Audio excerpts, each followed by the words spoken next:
श्री परमात्मने नमः। श्री रामचरितमानस अध्याय अरण्यकांड पेज 575 आगे।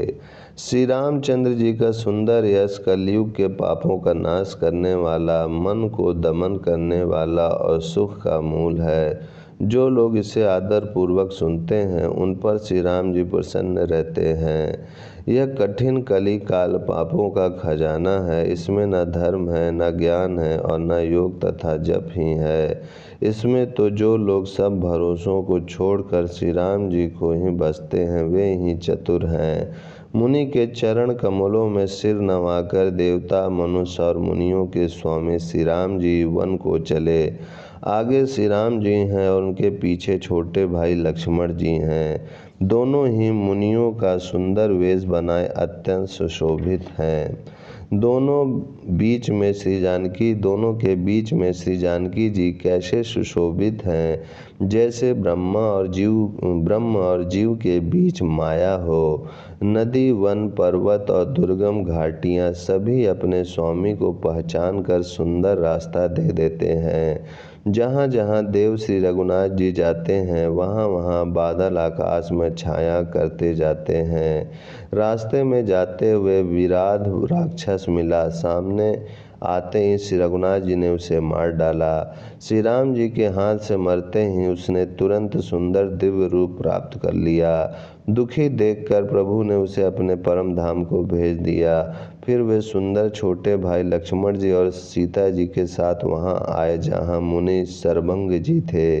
श्री राम जी का मुख कमल देखकर मुनि श्रेष्ठ के नेत्र रूपी भंवरे अत्यंत आदर पूर्वक उसका मकरंद रस पान कर रहे हैं। सर्वंग जी का जन्म धन्य है। मुनि ने कहा, हे कृपालु रघुवीर, हे शंकर जी के मन रूपी मान सरोवर के राजहंस, सुनिए, मैं ब्रह्मलोक को जा रहा था। इतने में कानों से सुना कि श्री राम जी वन में आवेंगे। तब से मैं दिन रात आपकी राह देखता रहा हूँ। अब आज प्रभु को देखकर मेरी छाती शीतल हो गई। हे नाथ, मैं सब समाधानों से हीन हूँ। आपने अपना दीन सेवक जानकर मुझ पर कृपा की है। हे देव, यह कुछ मुझ पर आपका एहसान नहीं है। हे भक्त मंचोर, ऐसा करके आपने अपने प्राण की ही रक्षा की है। अब इस दीन के कल्याण के लिए तब तक यहाँ ठहरिए जब तक मैं शरीर छोड़कर आपसे आपके धाम में न मिलूँ। योग, यज्ञ, जप, तप, जो कुछ व्रत आदि भी मुनि ने किया था सब प्रभु को समर्पण करके बदले में भक्ति का वरदान ले लिया। इस प्रकार दुर्लभ भक्ति प्राप्त करके फिर चिता रचकर मुनि सर्वंग जी हृदय से सब आसक्ति छोड़कर उस पर जा बैठे। हे नीले मेघ के समान श्याम शरीर वाले सगुण रूप श्री राम जी, श्री सीता जी और छोटे भाई लक्ष्मण जी सहित प्रभु, आप निरंतर मेरे हृदय में निवास कीजिए। ऐसा कहकर सर्वंग जी ने योग अग्नि से अपने शरीर को जला डाला और श्री राम जी की कृपा से वे वैकुंठ को चले गए। मुनि भगवान में लीन इसलिए नहीं हुए कि उन्होंने पहले ही भेद भक्ति का वर ले लिया था। ऋषि समूह मुनि श्रेष्ठ सर्वंग जी की यह दुर्लभ गति देखकर अपने हृदय में विशेष रूप से सुखी हुए। समस्त मुनि वृंद श्री राम जी की स्तुति कर रहे हैं और कह रहे हैं, शरणागत हितकारी करुणाकंद, करुणा के मूल प्रभु की जय हो। फिर श्री रघुनाथ जी आगे वन में चले। श्रेष्ठ मुनियों के बहुत से समूह उनके साथ हो लिए। हड्डियों का ढेर देखकर श्री रघुनाथ जी को बड़ी दया आई। उन्होंने मुनियों से पूछा। मुनियों ने कहा, हे स्वामी, आप सर्वदर्शी, सर्वज्ञ, अंतर्यामी, सबके हृदय की जानने वाले हैं। जानते हुए भी अनजान की तरह हमसे कैसे पूछ रहे हैं? राक्षसों के दलों ने सब मुनियों को खा डाला है। ये सब उन्हीं की हड्डियों के ढेर हैं। यह सुनते ही श्री रघुवीर के नेत्रों में जल छा गया। उनकी आंखों में करुणा के आंसू भर आए।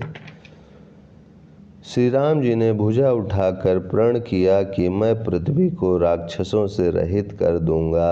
फिर समस्त मुनियों के आश्रमों में जा जाकर उनको दर्शन एवं संभाषण का सुख दिया। मुनि अगस्त्य जी के एक सुतीक्ष्ण नामक सुजान ज्ञानी शिष्य थे। उनकी भगवान में प्रीति थी। वे मन वचन और कर्म से श्री राम जी के चरणों के सेवक थे। उन्हें स्वप्न में भी किसी दूसरे देवता का भरोसा नहीं था। उन्होंने ज्यों ही प्रभु का आगमन कानों से सुन पाया त्यों ही अनेक प्रकार के मनोरथ करते हुए वे आतुरता शीघ्रता से दौड़ चले। हे विधाता, क्या दीन बंधु श्री रघुनाथ जी मुझ जैसे दुष्ट पर भी दया करेंगे?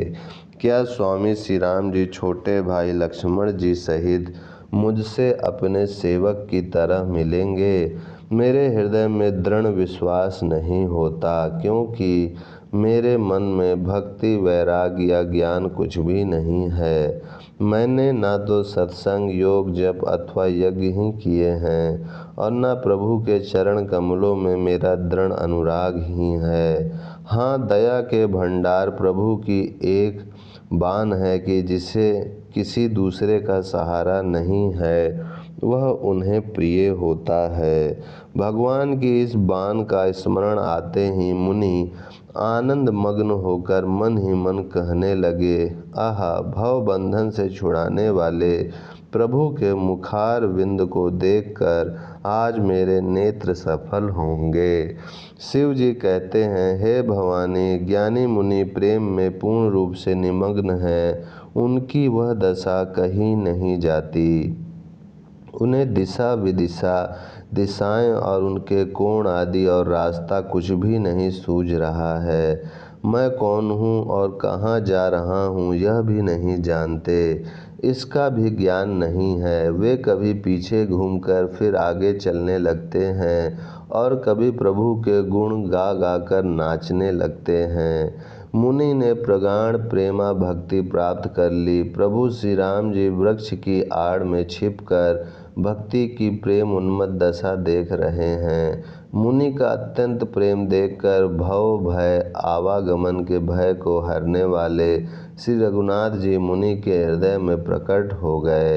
हृदय में प्रभु के दर्शन पाकर मुनि बीच रास्ते में अचल स्थिर होकर बैठ गए।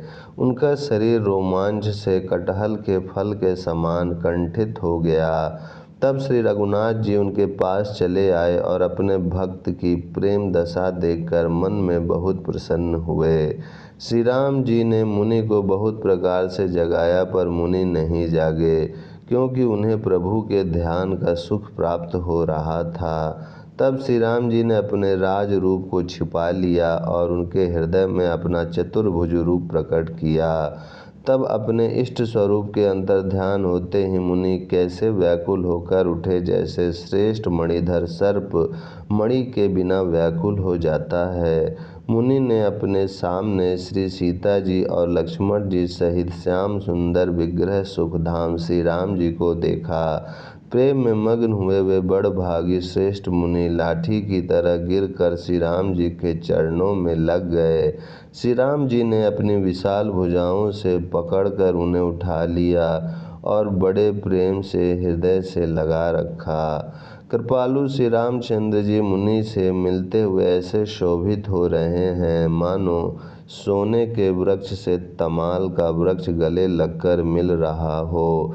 मुनि निस्तब्ध खड़े हुए टकटकी लगाकर श्री राम जी का मुख देख रहे हैं, मानो चित्र में लिख कर बनाए गए हों।